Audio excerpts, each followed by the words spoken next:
नेपाल में आ सकता है दूसरा जल प्रलय। नेपाल की बाढ़ का भारत पर बड़ा खतरा। भारत ने नेपाल को और भेजी राहत सामग्री। ट्रंप ने मुस्तफा खामनेई पर किया बड़ा दावा।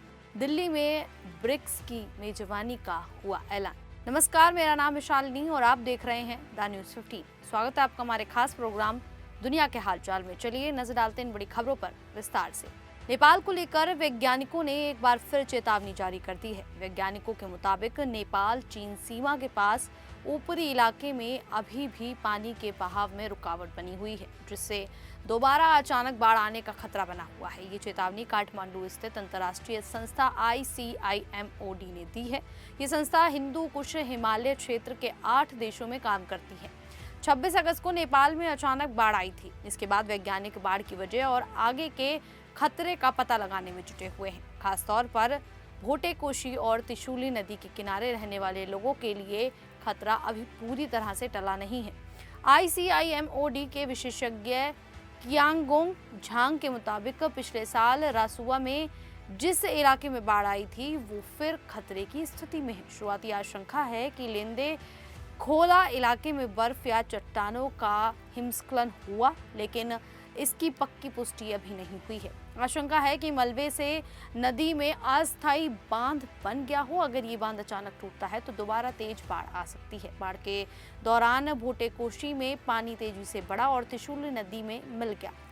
गलछी में त्रिशूली का जलस्तर सिर्फ आधे घंटे में करीब 9 मीटर और मलेगू में 7 मीटर बढ़ गया। विशेषज्ञों का कहना है कि नुवाकोट और धांदिंग जिलों में भी लगातार निगरानी जरूरी है। खतरे को देखते हुए लोगों को सुरक्षित जगह पहुंचाने और प्रभावित इलाकों पर नजर रखने की सलाह दी गई है।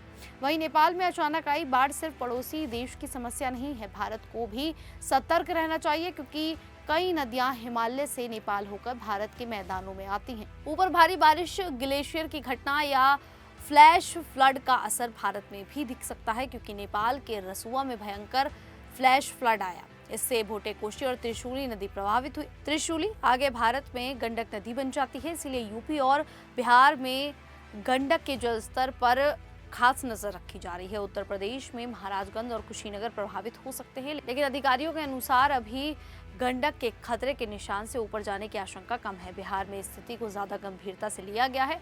पश्चिम चंपारण, पूर्वी चंपारण, गोपालगंज, मुजफ्फरपुर, सीतामढ़ी, शिवहर, मधुबनी, सुपौल और खगड़िया में अलर्ट जारी किया गया है। वाल्मीकि नगर बैराज पर निगरानी बढ़ाई गई है।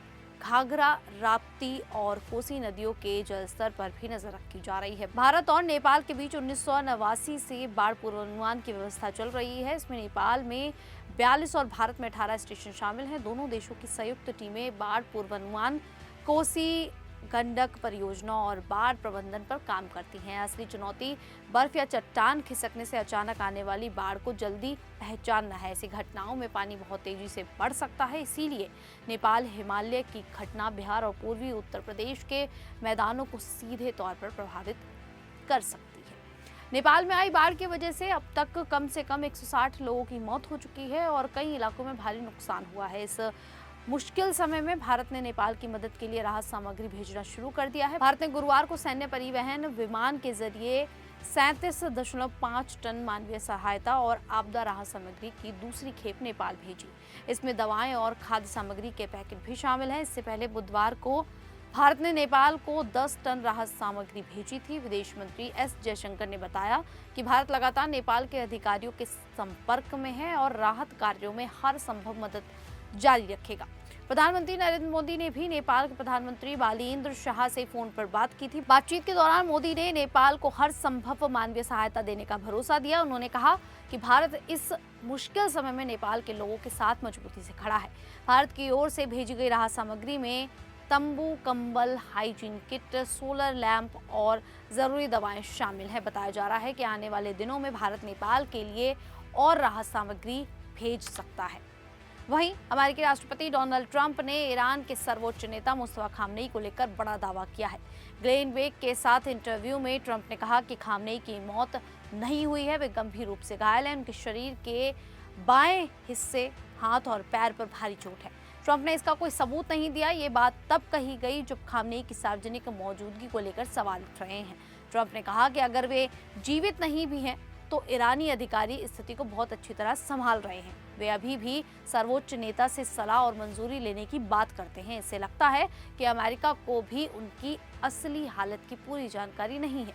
ट्रंप ने ईरान के साथ सैन्य संघर्ष जल्द खत्म करने की उम्मीद जताई। उन्होंने कहा कि युद्ध काफी जल्दी समाप्त हो सकता है और अमेरिकी अभियान बड़ी जीत में बदल सकता है। उन्होंने दावा किया कि एक रात में 22 नौकाओं को नष्ट किया गया। अमेरिकी सेना और नौसेना ने शानदार काम किया है। ट्रंप के मुताबिक ईरान की नौसेना और वायुसेना को भारी नुकसान हुआ है। देश में महंगाई और सैनिकों के वेतन की समस्याएं भी हैं। हॉर्मुज से तेल की आवाजाही जारी है। बारूदी सुरंगें हटा दी गई हैं और एक दिन में करीब 1 करोड़ बैरल तेल निकाला गया है।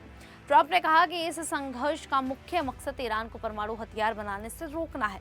बड़े प्रदर्शन क्यों नहीं हो रहे, इस पर उन्होंने बताया कि लोग सुरक्षा बलों और स्नाइपर्स से डरते हैं। जान के खतरे के कारण सड़कों पर उतरना मुश्किल है। ये सब ट्रंप के दावे हैं, इनकी स्वतंत्र पुष्टि अभी तक नहीं हुई है। वहीं दिल्ली में 18वें ब्रिक्स शिखर सम्मेलन की मेजबानी की तैयारियां पूरी हो चुकी हैं। विदेश मंत्रालय के मुताबिक ये सम्मेलन 12 और 13 सितंबर को नई दिल्ली के भारत मंडपम में आयोजित होगा। इसमें ब्रिक्स देशों के साथ पार्टनर देशों और भारत की ओर से आमंत्रित अन्य देशों के नेता भी शामिल होंगे। इस बार सम्मेलन भारत के लिए बड़ी कूटनीतिक परीक्षा भी माना जा रहा है। पश्चिम एशिया में जारी तनाव और ईरान तथा यूएई के अलग अलग रुख की वजह से ब्रिक्स में किसी साझा फैसले पर सहमति बनाना चुनौतीपूर्ण हो सकता है। ब्रिक्स में ज्यादातर फैसले आम सहमति से लिए जाते हैं। भारत की कोशिश होगी कि पश्चिम एशिया के मुद्दे पर सभी देश एक भाषा पर सहमत हों।